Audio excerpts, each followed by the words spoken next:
welcome to Future Focus. My name is Gregory Golda. I'm here at the Martire Center for the Humanities at Sacred Heart University. Today we dive into the waters where creativity and AI mix.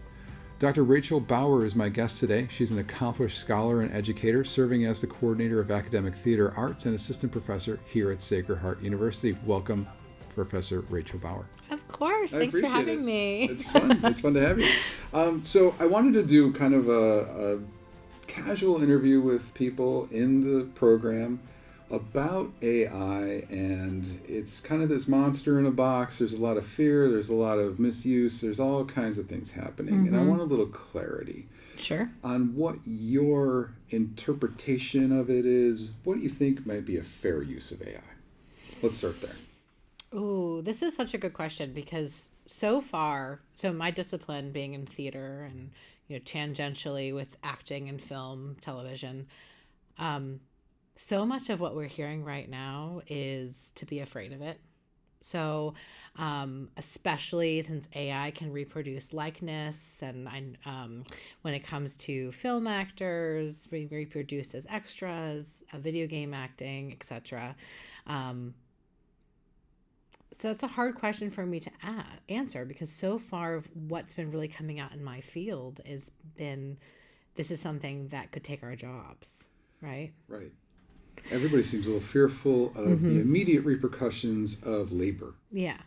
Though I think that there are still opportunities. I mean, when you're looking at theater performance in general, we have lots of technical aspects and design. I can see, design AI being a tool to help with projection design, stuff like that. But I'm not sure it will ever, replace a human in terms of performance. I can foresee a fairly sophisticated prompt with ChatGPT, because now it's multimodal. It can create images, it can create video, it can do a lot of things. I can foresee prompting it to create whole cloth, like a production from elevation drawings, technical documents, script casting, everything, all that stuff. Is any of that something that you think students should partake in? I think it's a tool that our students should learn to use, because it's out there. They're going to experience it either here at Sacred Heart or when they're in a job elsewhere. The one thing, and I know we agree on this, is they need to use it as a tool. They still need those basic the basic understanding of how to create something, how to cast something, how to write something. Because if we don't have those basics, how do we evaluate the output? Right. Who's the gatekeeper on the process? Right. Yeah. And everybody else I've interviewed, I talked about gatekeeping. And, AI novels are this kind of sensation, like, they're easy to do, you can start a process and go through this whole thing. In fact, one of the demos that I saw with a new chip was that it wrote a novel in 3 seconds. Wow. Now, whether or not it was any good or not, I know. different story. But should we even include that in that process? Because it does kind of open up some corridors for people who may not have good writing skills, aren't hand-drawn artists, can't do those kinds of things. So there's like a democratic technology aspect to it that I talk about in my class. But, the creative process is something that I think maybe are we cheating or allowing students to cheat themselves out of that experience? I think to some extent, used incorrectly, they could be cheating themselves, and we could potentially be cheating them. I think you make a good point, though, of the opening up opportunity and possibility. But again, for me, I haven't really used a lot of AI in my classes so far, just because of the kinds of classes I'm teaching. Sure. Though you're making me think about maybe using it differently, to level the playing field a little bit, to allow students to maybe have their thoughts heard more than the way in which they're writing. Though at the same time, being able to evaluate that output, being able to say if this is a reasonable answer to a prompt or anything like that. That's also kind of something that they, I think, need to experience the good and the bad of their own work to be able to kind of see whether or not what AI is producing is something that they would even want to produce themselves. Sure. Maybe it's also a tool of reflection. Not everybody has access to the ivory tower that exactly we have, and it takes a lot of money to access that kind of personal time with you, an expert in the field, right? That's kind of a rare piece of life for a lot of people. You don't get that every day, and you pay a pretty substantial price for that. So maybe the answer to that is figuring out how to instruct using AI for some self-evaluation and reflection on those things. Yeah, and I would actually like to talk to you more about how you're using AI and how you're using it effectively. I don't know if it's effective, but we're definitely using it. How you're using it so that students are able to, again, see the output and be able to look at that output and see is to be able to actually kind of fact check it sometimes too. Sure. That's the critical point. That's the critical point. It is that evaluating the output, yeah, not just how to write a good prompt, right, but to be able to say the thing that comes out of the prompt is actually something that I stand for enough to put my name and maybe my name and ChatGPT's name on it, because sure. That'd be another question I actually have for you is how do you then cite the Authorship. IP and authorship when you're collaborating with ChatGPT? Right. So, if you were to go in there, and I've seen a lot of, like high school teachers talking about how they'll use ChatGPT to help students generate ideas, which to me just like, no, don't do that. But that's the funnest part. that's the only part. It's like so important to originate, to originate. But I understand that too. I before AI came along in the public sphere like it is now, we used to generate ideas in class, and I did actually have one class where one student said, "Just tell us what to write about, please," and everybody else was like, "Yeah, just tell us." And I was like, "Oh my God, what a short circuit! What a tragedy to do that." Well, I think so many of our students are so afraid that the ideas that they will come up with are wrong, that they have. I think public education generally, and not just public education, but education towards standardized testing has definitely stymied creative thought. Oh, absolutely. And sometimes they need to kind of be pushed a little bit to think towards those. I do too. I'm not divorced from this idea of filtering as I brainstorm. That's a part of how a lot of us actually think. But when we're just relying on idea generation through AI, we're never retraining our brains to give ourselves the permission to be creative. So I write a lot about that and think a lot about that, the ways in which we've kind of taught creativity out of us. Because if you look at my 4-year-old, if you have her come up with a prompt for a game, she has a million, and her creativity is insane, but because no one's ever told her that her ideas are bad. I'm going to call that the Picasso principle. Yeah.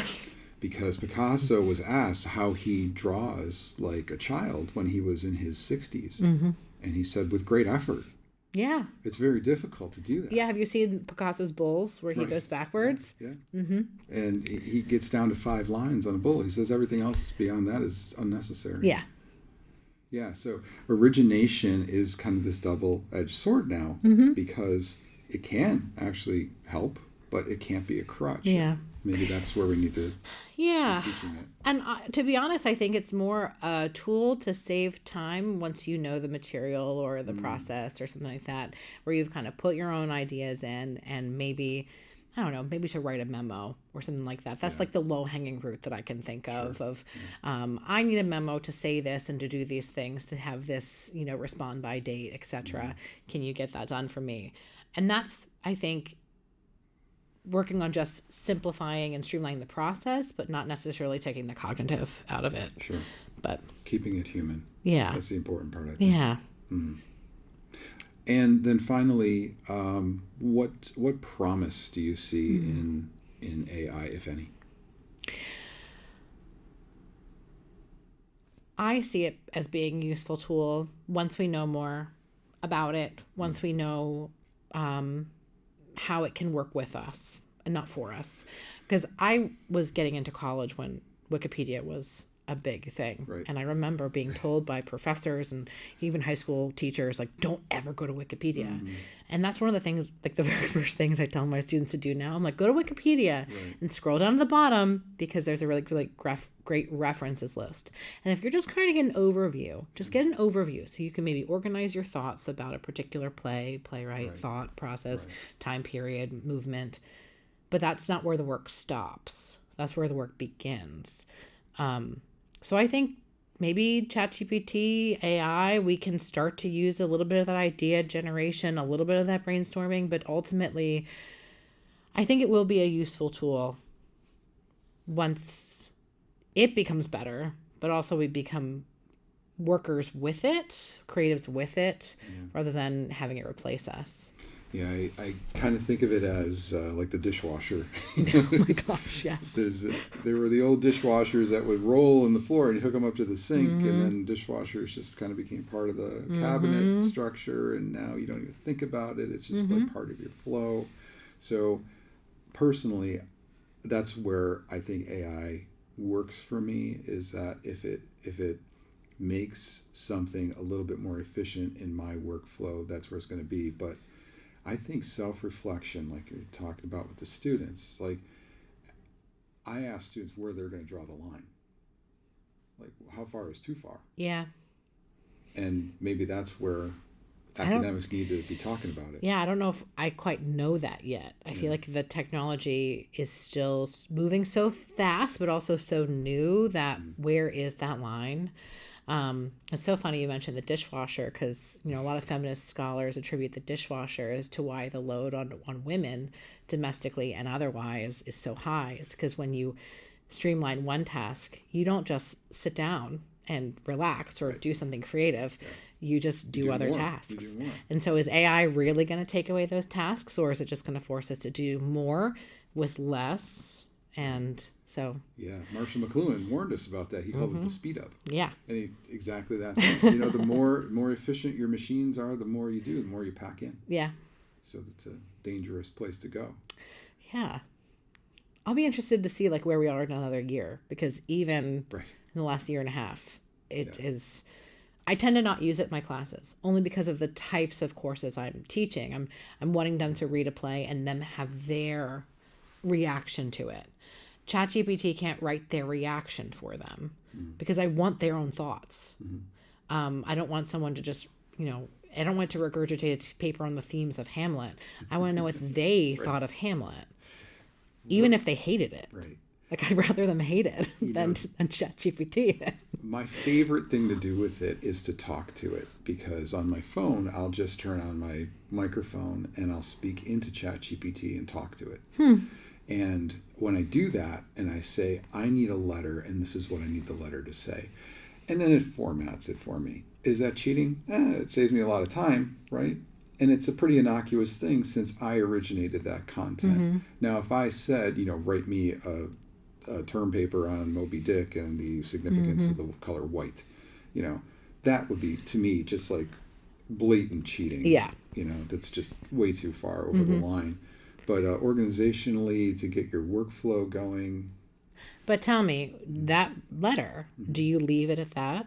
Or do you go back and read it and change it and adjust it? 100%. You've got to always check it. So you're collaborating then, in a sense. Yeah. Versus taking an output and just sending it on in.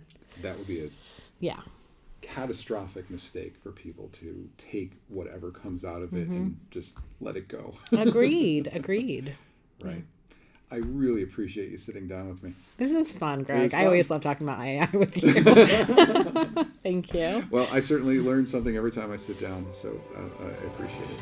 This has been Future Focus. I'm Gregory Golda, and I'd like to thank Dr. Rachel Bauer for joining me here in the studio to talk about how AI and creativity and theater and academia are all intertwined. Thanks for watching.